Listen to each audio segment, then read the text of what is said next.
Pembacaan firman Tuhan bagi kita pada hari ini di hari Tuhan, hari istirahat, hari pertemuan dengan Tuhan Allah kita.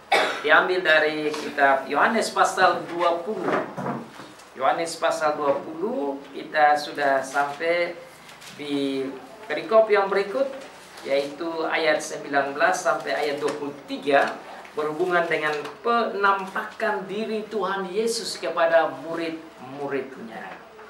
The reading of the Word of God today is taken from John chapter 20. Now we are in verse 19 up to 23 in connection with the appearance of our Lord Jesus Christ to His disciples. John 20, 19 up to 23. Yohanes pasal 20 ayat 19 sampai 23. Mari kita berdoa sebelum baca firman Tuhan lebih lanjut. Let us pray. Bapak, terima kasih banyak kami boleh digerakkan, dibangunkan, dituntun, dibimbing dan hadir di tempat ini untuk bertemu dengan Bapak yang mau bertemu dengan kami. Kami rindu mendengar firman Tuhan. Bapak, tolonglah kami semua agar kami boleh dituntun, diberkati, dibekali, dan kami boleh bertumbuh dalam firman Tuhan dan merefleksikan itu dalam hidup kami dan menikmatinya dan hidup sebagai orang-orang surgawi. Dan biarlah dalam hidup kami nama Tuhan dimuliakan dan orang-orang lain juga boleh memuji nama Tuhan oleh karena kehidupan kami. Father, we are ready to read your word. Please bless us, help us, guide us with the Holy Spirit, that we might understand your word and that we may be able to apply it in our life, and that we may live as your children, heavenly children, glorifying your name, that your name may be praised forever and ever, and other people may see our life to glorify you. Please destroy the work of the devil, that we can focus our attention and concentration just on your word, that we can grow more and more in loving you, following you in all of our life. Please bless all your servants wherever they might be as well. Bapak, inilah doa kami, berfirmanlah kepada kami semua dalam nama Tuhan Yesus. Kami berdoa kepada Bapa di surga. Amin. Sekali lagi, Yohanes pasal 20 ayat 19 sampai 23, John 20 verse 19 up to 23. So far, here's the word of God. Marilah kita dengar firman Tuhan.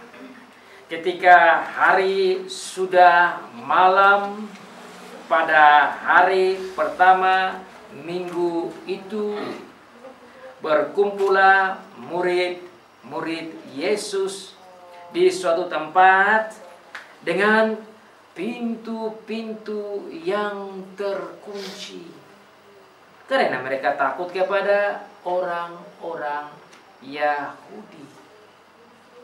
Pada waktu itu datanglah Yesus dan berdiri di tengah-tengah mereka dan berkata, "Damai sejahtera bagi kamu." Dan sesudah berkata demikian, ia menunjukkan tangannya dan lambungnya kepada mereka. Murid-murid itu bersukacita ketika mereka melihat Tuhan. Ayat 21, 21. Maka kata Yesus sekali lagi, "Damai sejahtera bagi kamu. Sama seperti Bapa mengutus aku, demikian juga sekarang aku mengutus kamu." Dan sesudah berkata demikian, Ia menghembusi mereka dan berkata, terimalah Roh Kudus. Jikalau kamu mengampuni dosa orang, dosanya diampuni. Dan jikalau kamu menyatakan dosa orang tetap ada, dosanya tetap ada. Demikian jawab pembacaan firman Tuhan. Diberkati bagi setiap anak Tuhan yang membaca, yang mendengar, dan yang melakukan firman Tuhan. So far the reading of the Word of God.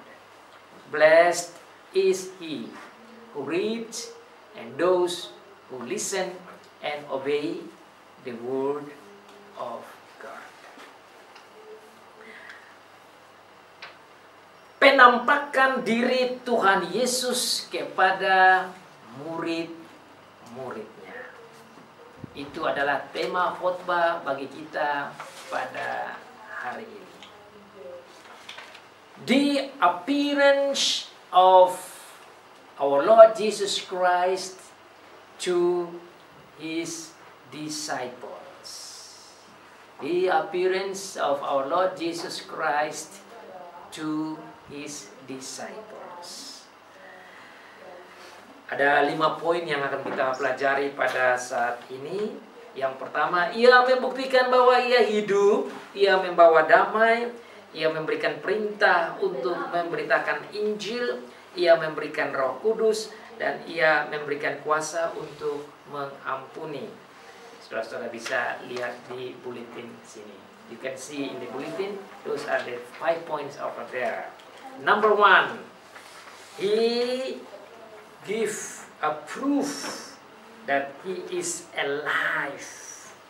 Number 2, he brings peace to us.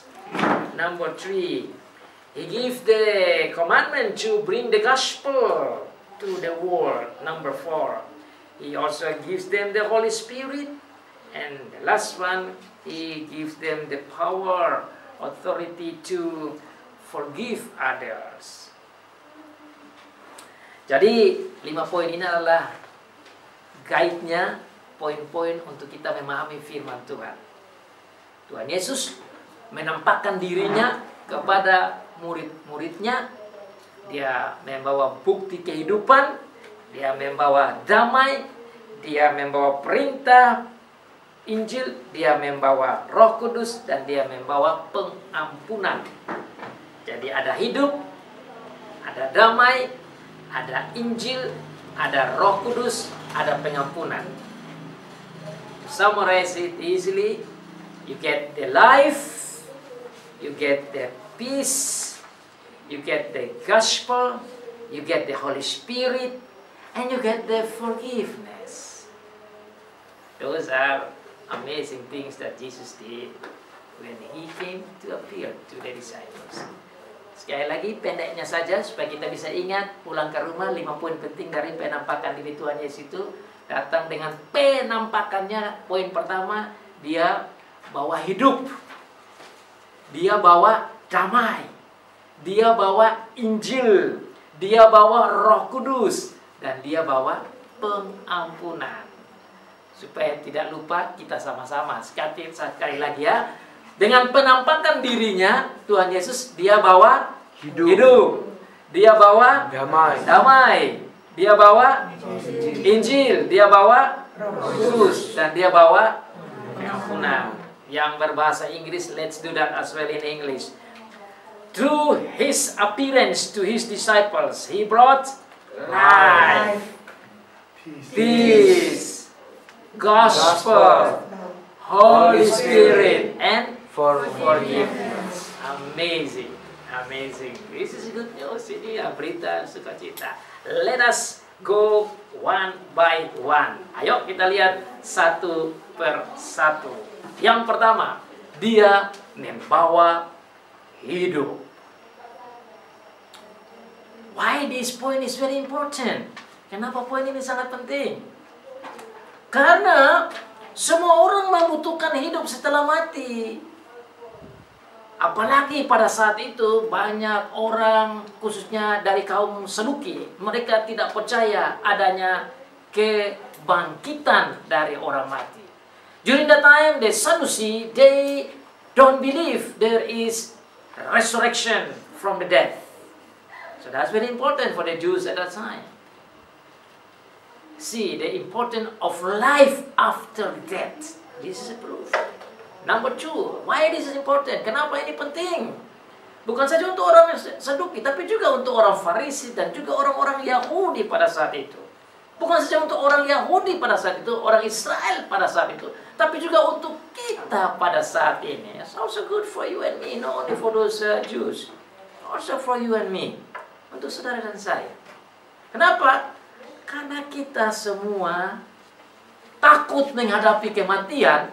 Dan orang berpikir bahwa kematian itu adalah akhir dari segala-galanya. Many people think that death is the end of everything. Many people afraid, fear of facing death. Banyak orang takut akan kematian itu. Oh, bukan saja itu, karena memang the theological biblical foundation, when you commit a sin, you done. You done. That means you will be punished. We all will be punished. There is no hope when you fall into sin. Starting from Adam and Eve and also our daily life of commit sins. Jadi mulai dari Adam dan Hawa tatkala jatuh dalam dosa, Tuhan bilang mati, ya mati, mati secara spiritual, mati secara fisikal. You dead spiritually, dead physically, you done. Tidak ada harapan. Tatkala Adam dan Hawa jatuh dan semua turunan jatuh, that's it. No hope anymore.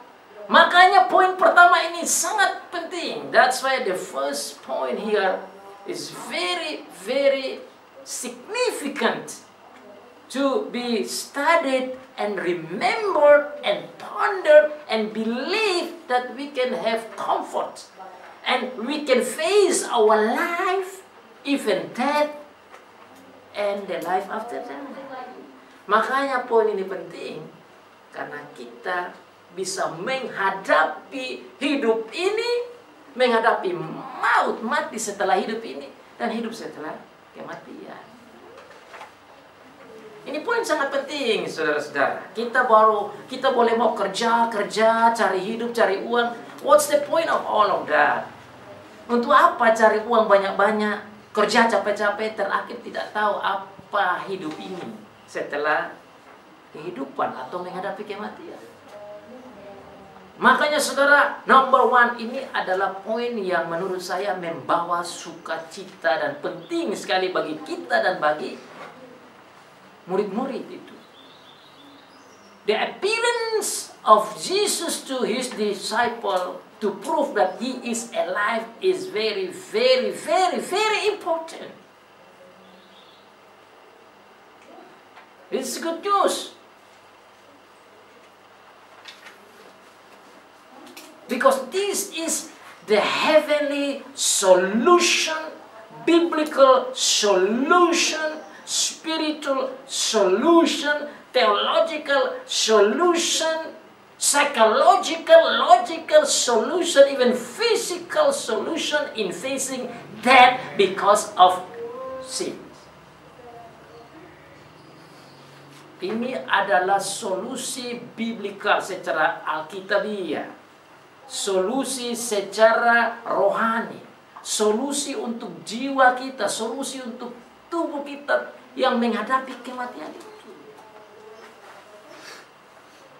Bahwa dengan peristiwa bangkitnya Tuhan Yesus dan dia hadirkan dirinya di depan murid-murid itu, membuat mereka siap menghadapi kematian. Dan harusnya membuat saudara dan saya juga siap menghadapi kematian. Bahwa bagi kita kematian bukanlah hal yang menakutkan lagi, tapi kematian itu telah dikalahkan oleh Tuhan Yesus.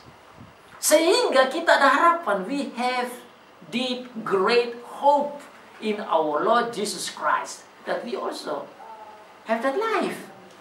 That's why Jesus said, I am the life. I am the way. I am the truth. Makanya dia bilang, saya adalah jalan dan kebenaran dan hidup itu. Jadi we have great hope in Jesus when He appears to His disciples. And His disciples may write down things like this to give witness to us.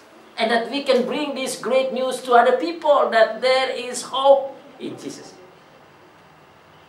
The dead is gone. Ada harapan hidup karena kebangkitan Tuhan Yesus. Dan karena kebangkitan ini begitu penting, maka terjadilah tradisi untuk berkumpul pada hari kebangkitan sama seperti kita buat hari ini. Kita tidak lagi beribadah pada hari Sabtu. Because this day is very important. That's why we don't worship God on Saturday anymore like the Jews. We worship our God, our triune God, on the first day, which is Sunday like now. Why? To remind us that we can remember the resurrection of our Lord Jesus Christ. The victory day. Jadi saudara, hari Minggu ini adalah hari kemenangan. Hari Minggu ini adalah hari sukacita. Hari Minggu adalah hari pertemuan antara Allah dengan kita. Sunday become the day of the meeting day between God and us. Why? Because this is the victorious day. That through the resurrection of our Lord Jesus Christ, we get the victory over the death. Jadi, karena hari ini adalah hari yang penting, maka kita harus berkumpul. Tuhan mau kita berkumpul di hari Minggu seperti ini. Jadi saudara jangan miss the point. Jadi kalau orang yang miss hari Minggu itu, dia tidak mengerti pentingnya the resurrection of Jesus. Sunday is the remembering of the resurrection day of Jesus. Why? Because the life that we have in Jesus. Makanya saudara, dalam beberapa minggu yang lalu saya sudah khotbahkan bahwa ada benefit-benefit dari kebangkitan Tuhan Yesus itu. You remember the benefits of the resurrection of Jesus. Number one, the three benefits of the resurrection of Jesus. Ada 3 benefit, ada 3 manfaat kebangkitan Tuhan Yesus itu. 1, dia mengalahkan maut untuk kita. Number 1, He overcome the death for you and me. Number 1 benefit. Number 2, because He resurrected and alive, He also bring a life for you and me. New life. Kita juga menjadi manusia yang baru. Yang ketiga, benefit yang ketiga,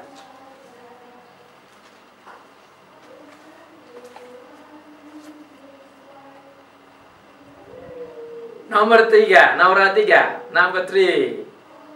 Because He resurrected, His resurrection becomes a pledge for our glorious resurrection.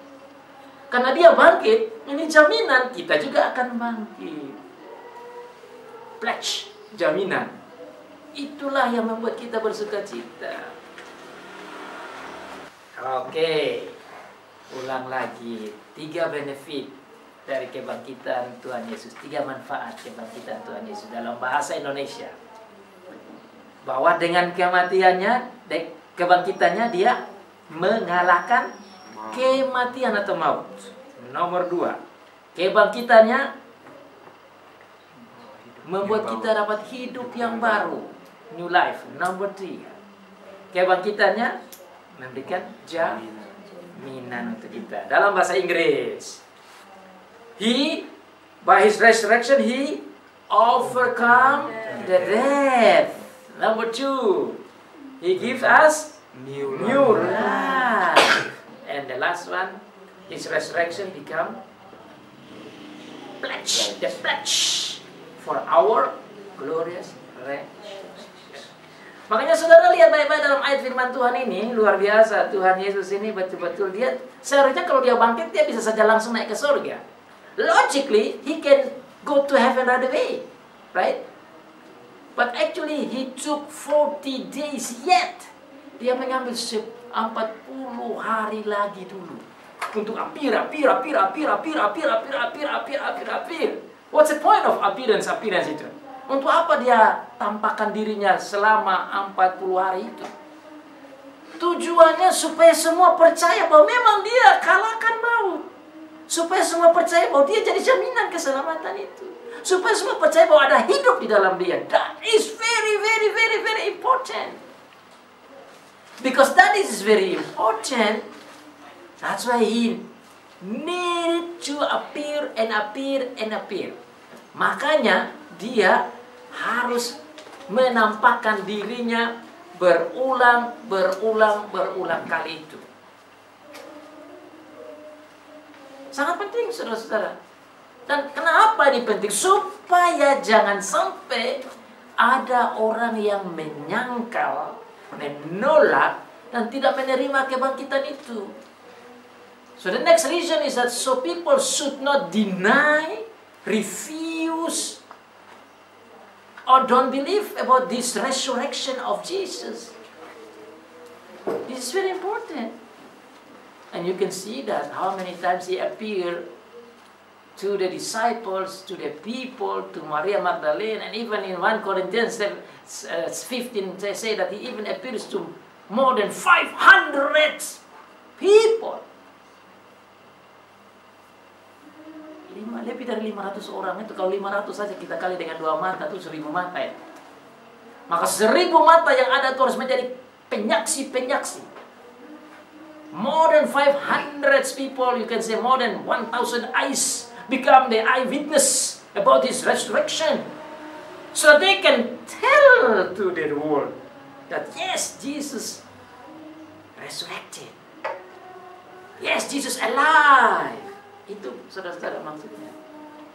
Makanya poin pertama ini penting. Kebangkitan Tuhan Yesus itu menunjukkan bahwa hidupnya ada itu. Penting untuk saudara dan saya. This is very, very important for your life and my life, that we can face the death. Because there is a life when you face the death through our Lord Jesus Christ. Poin yang kedua. Second point. Dia bawa apa? Damai. In English, second point. He brings peace. Peace, peace, peace, peace. One word in the gospel is peace. Itu adalah lagunya ya. Walk with him and fear no evil. Peace, peace, peace. Itu adalah lagunya. Damai, damai, damai. Ada firman Tuhan yang berkata damai. Berjalan dengan Tuhan tidak takut karena ada damai. Kita di gereja kita punya salam surgawi. Satu namanya Shalom. That's one of the heavenly greetings. Tuhan memberikan greetings juga kepada kita. Sudah ingat ya, greetings pagi-pagi kalau kita dalam ibadah, ada greetings dari Tuhan tuh. Mau berikan juga ada. The greetings that God always gives to the people in the Old Testament as well as New Testament always comes out with the word peace. You can see all the greetings from God. Peace is very important. So you see, life is important, now peace is important. Why peace is important? Because the coming of the sin destroy the peace. Dosa itu menghancurkan damai itu. Dan damai menjadi mahal sekali. Peace become very, very expensive and hard to find after the sin comes. Saudara-saudara lihat aja. Kalau dosa muncul, damai hancur. Anak dengan anak berkelahi, dosa di situ, damai hilang. Ibu dan anak berkelahi, damai hilang.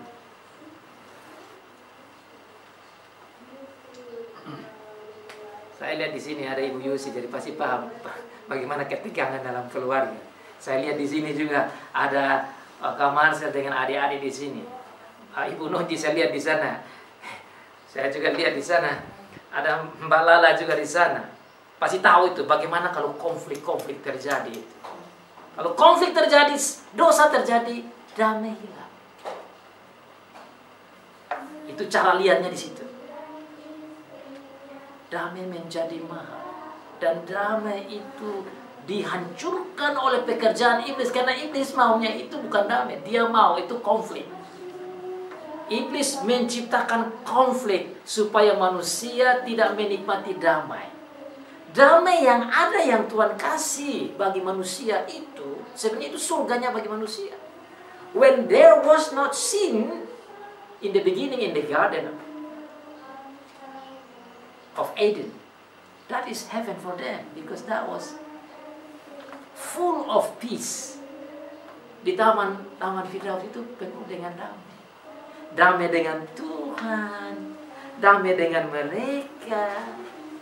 Mereka berdamai juga dengan tumbuh-tumbuhan, binatang-binatang, ular-ular datang main-main dengan mereka, oke-oke saja. Singa-singa Adam nikmati enak, harimau dengan Adam dan Hawa, so beautiful time.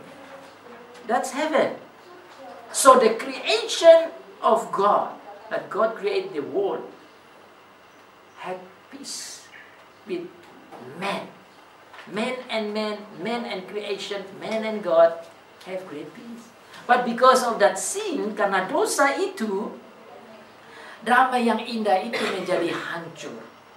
Manusia putus hubungan dengan Tuhan. Konflik. Karena itu konflik.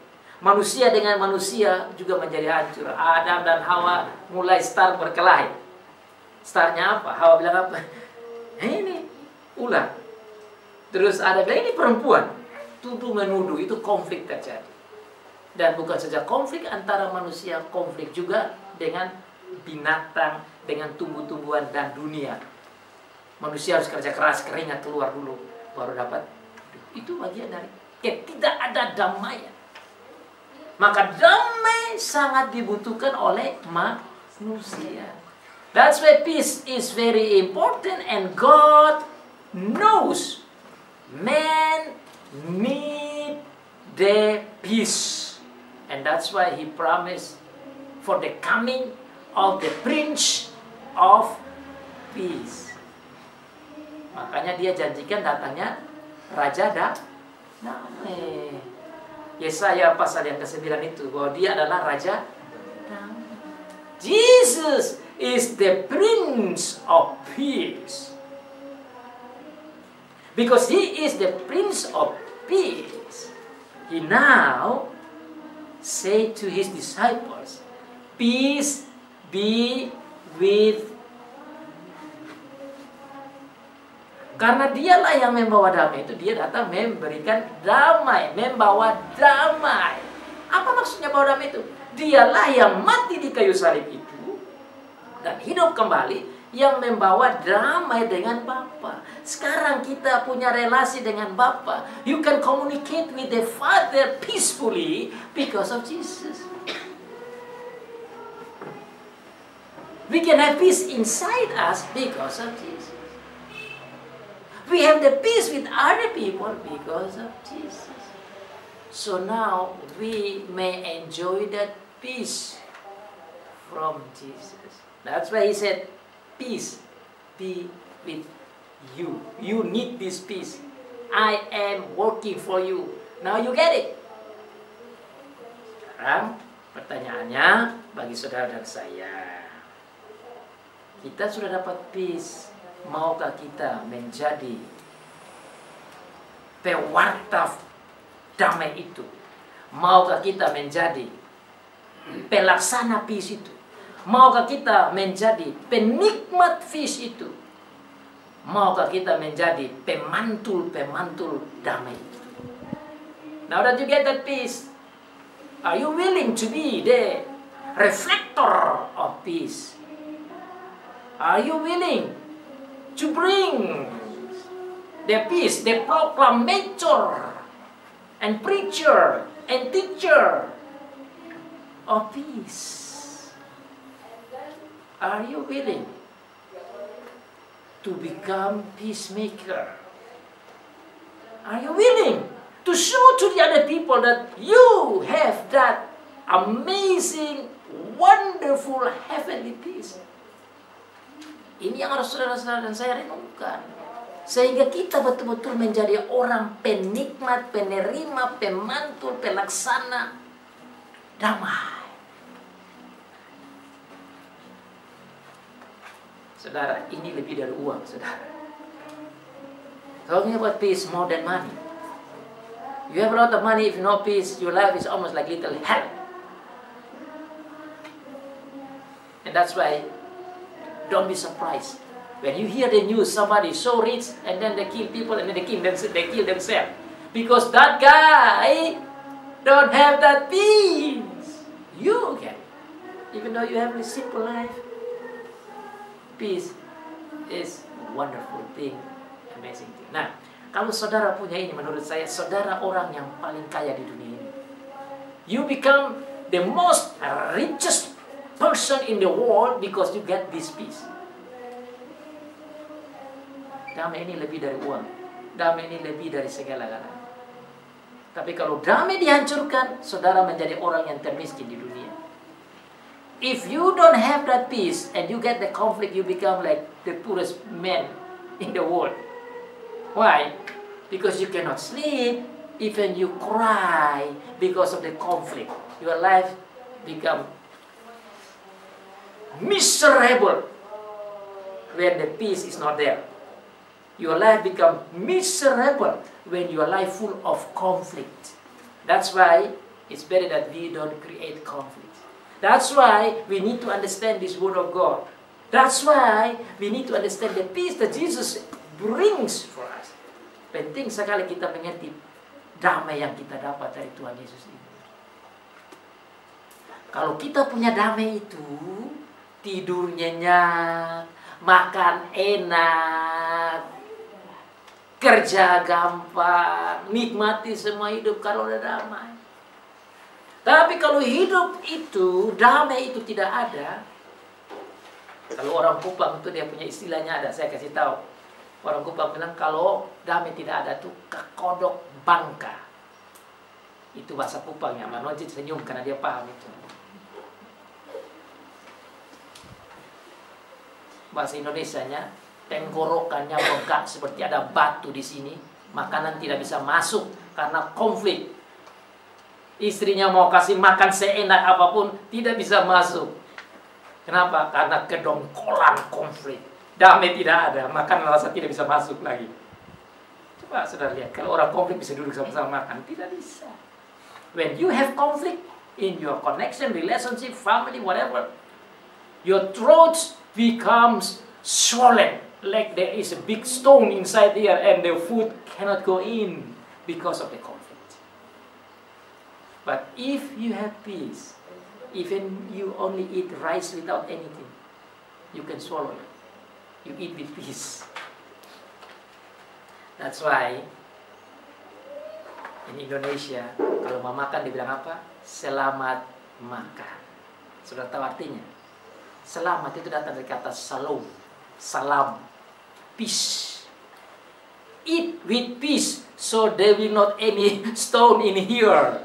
But if you don't have peace, you cannot eat with peace. You cannot say selamat makan. That's Indonesian language. Already say that.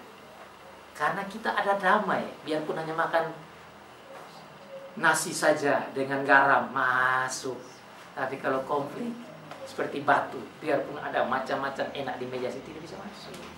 Maka betapa pentingnya damai itu. And Jesus knows that. That's why He did it for you and me. That you and me can have that joy of peace. Makanya saudara-saudara, hari ini saudara belajar hal-hal yang penting. You today learn about the most important things in our life. You need the life, you need the peace. And peace already brought by Jesus for you and me.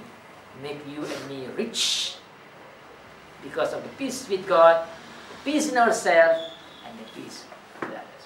Now, there is some challenge because the devil, the weakness of ours, sometimes try to destroy that peace. Setan, dosa diri kita terkadang menghancurkan damai itu sendiri. Saya harap saudara menjadi orang damai dan pulang menikmati damai. Nomor 3. Apa ini nomor 3 sekarang?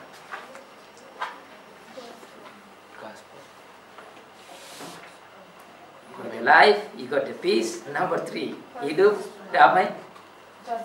Jesus brought the gospel. God bilang, seperti Bapa mengutus aku atau mengirim aku, sekarang aku mengirim kamu. As the Father sent me, now I send you. Itu maksudnya kayak disciple. Mereka harus menjadi utusan-utusan pemberita berita baik ini.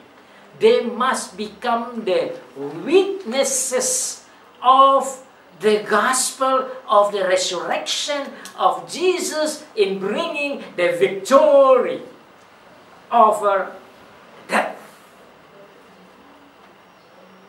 Mereka harus menjadi saksi. Tidak boleh takut. You see in the context there? You see in the context? Look at in the verse that. Mari kita lihat di sana ya. Mereka takut. Ayo kita lihat di Alkitab. Let's go to the Bible. They were so afraid. They feared to the Jews. Look at that. I read for you. Saya baca ya. Ketika hari sudah malam pada hari pertama minggu itu, berkumpullah murid-murid Yesus di suatu tempat dengan pintu-pintu yang terkunci. Mengapa terkunci? Karena mereka takut kepada orang-orang Yahudi. They feared, they were afraid to the Jews. Because they afraid, they lock all the doors and of course the windows as well. Penakut. Seharusnya mereka bawa Injil keluar. Harusnya mereka kasih tahu bahwa Tuhan ini sudah mati dan harus mereka beritakan firman. Tapi apa yang terjadi? Mereka takut.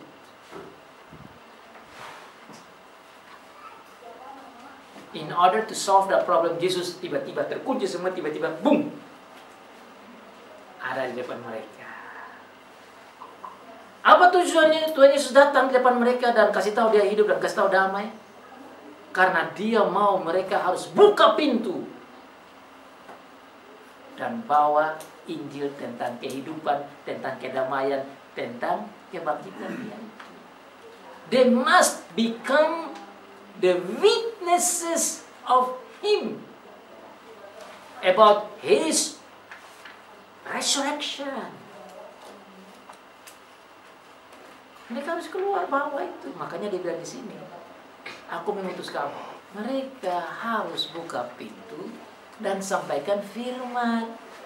Mereka harus keluar sampaikan ke orang-orang Yahudi itu bahwa Yesus itu hidup, mati tapi hidup. Makanya saudara ingat ya dalam kisah para rasul, ya, itu Tuhan Yesus sampaikan kepada mereka sebelum dia naik ke surga. Dia bilang apa? Kamu harus menjadi saksiku di mana? Yerusalem, Yudea, Samaria, sampai ke ujung. before he ascend to heaven, he said to the disciples, you must become my witness to bring the gospel from Jerusalem, Judea, Samaria, and to the end of this earth. Jerusalem is in Israel, Judea is in Israel, Samaria is in Israel. Itu yang mereka harus kerjakan di Israel situ. Bukan kunci-kunci pintu, bukan tutup jendela, bukan takut. Ya, makanya dia datang tunjuk bahwa dia appears, dia hidup ini, supaya mereka lihat dia hidup, supaya mereka jadi saksi-saksi mata, sampaikan kepada orang lain, yes, he resurrected. Yes, I saw he's alive. Then they can become true witnesses. Ya, kalau tidak tahu bagaimana mau bersaksi, makanya Tuhan Yesus itu ulang. That's why Jesus came to appear. That they can become true eyewitnesses to other people about His resurrection, about the gospel. Kalau kita lihat di sini, saudara, luar biasa ya. Tuhan Yesus sendiri yang datang bawa Injil itu. He started to show to them about the resurrection message. He himself bring the gospel. And he wants us to also bring the gospel. He wants his disciple to also bring the gospel. Dia mau juga murid-muridnya membawa berita kebangkitan. Nah, saudara, sekarang kita aplikasikan kepada kita saat ini di sini ya. Nah, bagaimana Pak? Saya kan saudara di Alkitab tidak perlu saya sampaikan. Oh, saudara, masih ada orang yang juga tidak tahu kalau Tuhan Yesus itu bangkit. Masih ada banyak orang yang menyangkal bahwa kebangkitan itu hanya cerita omong kosong aja. Dan mereka perlu dengar itu. Maka ini dicatat di sini agar supaya dengan catatan ini kita percaya dan kita bagikan, kita sampaikan ke orang lain. Itu maksudnya. Tuhan Yesus bilang, aku mengutus kamu. Bahasa lainnya itu, aku mengirim kamu. Father sent me, I sent you. Itu tugas dan tanggung jawab kita. Kita sampaikan kepada orang ada hidup dalam Tuhan Yesus. Kita sampaikan kepada orang lain ada damai dalam Tuhan Yesus. Kita sampaikan kepada orang lain ada berita Injil sukacita bahwa dia bangkit, dia hidup. Itu berita-berita Injil harus kita sampaikan. You and my job. Makanya saya laksanakan tugas seperti ini, khotbah, ada live streaming sebentar malam. Saya kadang-kadang naik pesawat atau naik mobil, siapa saya di samping saya sampaikan. Whoever sit beside me in the airplane or whatever, I try to spend my time with them talking, whether they know about Jesus or not. Because they need to know about that resurrection. You and me have that obligation. Because He sent you and me too. Sure. Well, they refuse or they get angry or they don't like, it's not your problem. It's their problem. Because sooner or later when they die, Jesus will say, hey, did you hear that news? That's why Jesus said, I will not come before all this news go to the end of the world. Semua orang harus dengar ini berita. Maka saudara dan saya punya tanggung jawab untuk sampaikan berita ini kepada orang-orang di dunia ini. Supaya dengan berita itu jadi dasar untuk Tuhan Yesus hakimi mereka. Kamu sudah dengar, kenapa kamu tidak percaya? Kamu tidak percaya ke sana. Yang percaya ke sini. Itu maksudnya, saudara-saudara. We become the co-workers, fellow workers of Jesus. Kita menjadi kawan sekerja Allah memberitakan berita-berita penting ini. Sudah 3 ya, tahan napas. Ini yang keempat, berarti 2 lagi selesai. Already 3. Life, peace, gospel, number 4. He gives us Holy Spirit. Nah, itu good news. Makanan rohani itu harusnya lezat dan harus tambah. Ini 4 piring, saudara-saudara. Kak Marcel ini makan paling banyak 2 piring, kadang-kadang 3 piring ya. Tapi kalau 5 piring pasti berat juga. Ini hari Bapak kasih 5 piring. Jadi jangan lari. 5 piring hari ini. Tadi 3 piring sudah selesai ya, makanan rohani ya, piring ketiga. Sekarang makanan rohani piring keempat. Spiritual food. Sometimes when you see the delicious food, you want to eat. But you need that spiritual food as well. Now I give you 5 plates. Plates of life, pledge of peace and pledge of gospel. Now you get another pledge, number 4. To stay strong and have a high desire, appetite to eat. Oke, nomor 4 ya. Piring keempat. Tuhan datang dan kasih mereka Roh Kudus, hembuskan napas. Berarti rohnya itu dari Tuhan Yesus sendiri. Dengan menghembuskan napas dan mereka dapat Roh Kudus, itu menunjukkan bahwa Roh Kudus itu dari Tuhan Yesus. Itu menunjukkan bahwa Tuhan Yesus adalah Allah. Clear? Sangat jelas. Masa dia manusia kasih keluar roh gimana? Manusia tidak bisa kasih keluar roh Allah. So if anybody say that he is not God, now you can see in this text. This text proves that he is true, real God. Because only God can give the Spirit, Holy Spirit. Ya, itu tuh, lihat di ayatnya itu. Dan sudah berkata demikian, ia menghembusi mereka seperti dia meniup roh ke dalam mereka itu. Jadi roh keluar dari dia. The Spirit looks like comes out from him. No human being can do this. So the Bible recorded this to remember and remind you to believe that He is God here, because He gives the Holy Spirit. Hanya Allah yang bisa memberikan roh Allah itu. Itu number 1, theologically speaking. Secara teologika itu perlu kita ingat. Tapi lebih dalam dari itu juga ada. Selain Dia adalah Allah, dengan memberikan Roh Kudus itu kepada mereka, itu Dia mau menyatukan dirinya dengan kita, dengan murid-murid.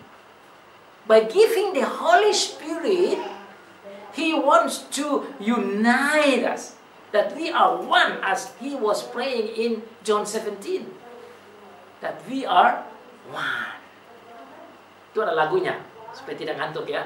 We are one in the Father, we are one in the Lord. Ada lagunya itu. Kita satu di dalam Tuhan. Wah, Tuhan kita baik sekali, saudara-saudara. Dia mau kita satu dengan Dia, dengan memberikan roh. Makanya 1 Korintus pasal yang ke-3 ayat yang ke-16 katakan bahwa kita itu adalah bait Roh Kudus. 1 Corinthians chapter 3 verse 16 says, you and me are the temple of the Holy Spirit. If the Holy Spirit is inside us, then God is inside us. The Father, the Son is inside us. So you are not alone. Berarti kita tidak sendiri dong. Itu harusnya berita sukacita. Nah, kalau roh ada di dalam, maka aneh sekali kita takut setan. Itu kan aneh. Karena aneh kalau kita takut setan sementara roh ada di sini. Setan itu takut kalau kita punya roh, lari tadi berdiri. Ada orang yang beli rumah dan dia bilang, saya tidak berani masuk rumah itu karena ada hantu di situ. Jadi ada yang cerita depan saya begitu, saya bilang, mari saya masuk di dalam rumah hantu itu.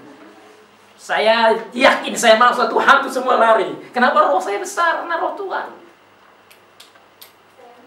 Saudara di sini kalau dengar ada yang bilang ada rumah ada hantu, percaya saya punya omong dan pergi ke situ. Jangan takut. Kalau takut berarti you don't believe what Jesus gives you, the Holy Spirit. Masa punya roh kok takut setan? Kenapa kita takut setan? Karena apa? Orang tua tidak ajar seperti begini.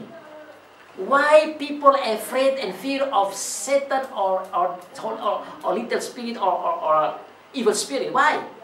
Because your parents, your omas, opas, your grandma, grandfather said, there is some Satan there, Satan. So Satan becomes so big and God becomes so small. When Satan becomes so big and your God becomes small, then your faith also become not only small God. Kalau Tuhan itu menjadi kecil, setan itu yang besar, iman kita sudah hilang. Maka hari ini bicara ini untuk iman kita. The news today is for your faith.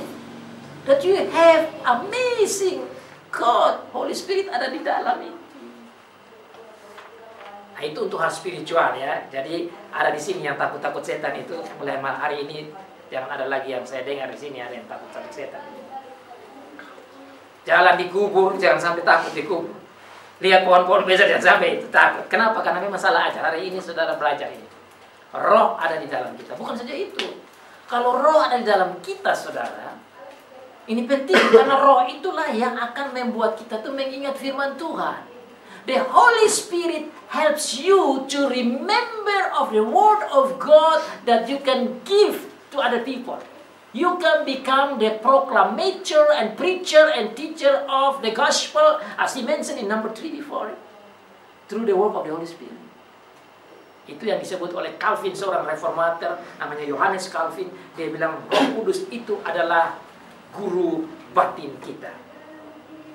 John Calvin says, the Holy Spirit dwells in you. He is your innermost teacher. Guru batin dalam kita yang menolong kita, mengajar kita untuk kita berani menjadi saksi. Jadi dia utus kita, dia kasih damai, dia kasih hidup supaya kita sampaikan poin-poin itu dengan bantuan guru batin, the innermost teacher inside you. Kita jadi berani lawan setan dan kita juga berani untuk bisa mengajar menjadi pemberita-pemberita.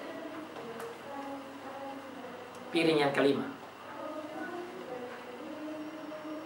Kalau mau bicara Roh Kudus ada banyak, tapi Bapak kasih pendek saja. Karena nanti kalau bicara tentang karunia-karunia Roh itu ada banyak sekali.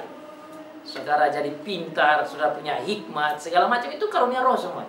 Inspirasi, ide, kreasi-kreasi itu Holy Spirit menolong. Ada banyak. Tapi karena waktu, saya masuk ke nomor yang kelima. Supaya saudara lihat the benefit of the coming appearance of Jesus.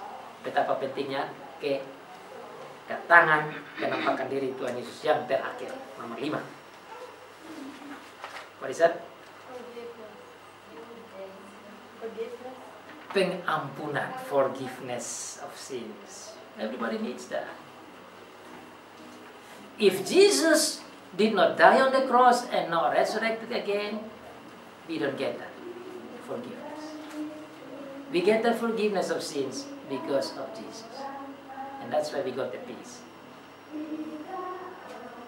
Now that we get the forgiveness, we are to give the forgive. We are the forgiveness preacher. Kita harus membawa berita tentang pengampunan. Dan kita juga harus saling mengampuni. Nah, ini problem. Karena banyak orang hanya mau diampuni, tapi tidak mau mengampuni. Many people just like to be forgiven, but don't will to forgive others. Makanya saudara lihat dalam doa, semua orang berdoa, Bapak ampuni saya, Bapak ampuni saya. Tapi waktu dia ketemu dengan kawannya, dia tidak mau ampuni.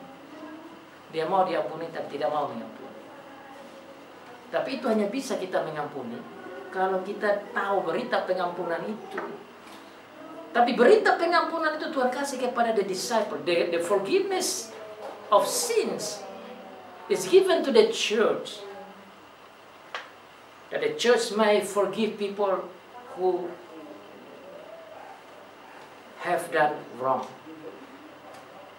Jadi kalau gereja mengampuni, saudara mengampuni, di surga juga. Luar biasa. Jika kamu mengampuni dosa orang, dosanya diampuni. Verse 23. Jika kamu menyatakan dosa tetap ada, dosanya tetap ada. That is the authority that Jesus gives to the church, to the disciples as well as the church. To either forgive or stay that they are still in sin. So the church, gereja punya tanggung jawab untuk menyatakan pengampunan dan untuk menyatakan orang itu masih ada dalam dosa. Nah, supaya orang itu bisa bebas dari dosa, dia harus acknowledge the sin. You must acknowledge your sin so that you can get that forgiveness.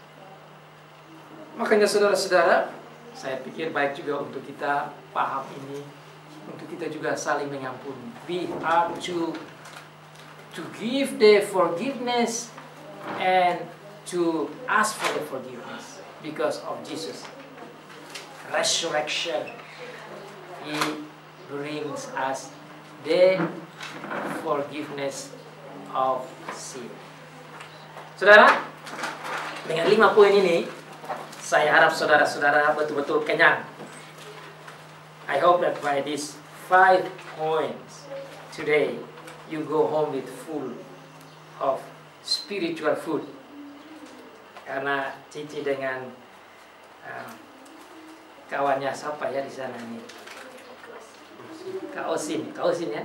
Kak Osin yang terbunyi-bunyi dulu, Kak Osin juga sudah datang. Bapak kasih 5 poin, ulang lihat di bulletin itu. Hari ini kita belajar 5 poin, summary again. Bapak ringkaskan kembali 5 poin. Hari ini dengan kebangkitan dan penampakan diri Tuhan Yesus, dia membawa 5 poin penting. 5 hal penting. Yang pertama, dia bawa hidup. Yang kedua, dia bawa damai. Yang ketiga, dia bawa Injil. Yang keempat, dia bawa Roh Kudus. Dan yang kelima, dia bawa pengampunan. Semua itu poinnya sudah lihat di ayat sini. Semua 5 poin itu membuat mereka bersuka cita. Kita lihat di sana ada kata sukacita ayat 20. Dan sesudah berkata demikian, ia menunjukkan tangan dan lambungnya kepada mereka, dan murid-murid itu bersukacita. Dalam poin yang terakhir ini saya ingin garis bawahi. Saudara jawab ke saya. Tatkala saya omong, saudara jawab dengan kata saya bersukacita. Tatkala saya khotbah hari ini tentang Tuhan Yesus, saat Tuhan Yesus menampakkan dirinya dan dia bawa kepada saudara dan saya hidup, saudara buat apa? Saya bersukacita. Ya, jawabannya gitu ya. Saudara diberikan hidup, apa reaksi saudara? Saya bersukacita. Saudara mendapat damai yang dibutuhkan itu, apa reaksi saudara? Saya bersukacita. Saudara mendapat berita Injil tentang kebangkitan Tuhan Yesus atas maut, apa reaksi saudara? Saya bersukacita. Saudara menerima Roh Kudus tanpa uang, tanpa kerja, tanpa usaha apa. Saudara diberikan Roh Kudus oleh Tuhan, apa reaksi saudara?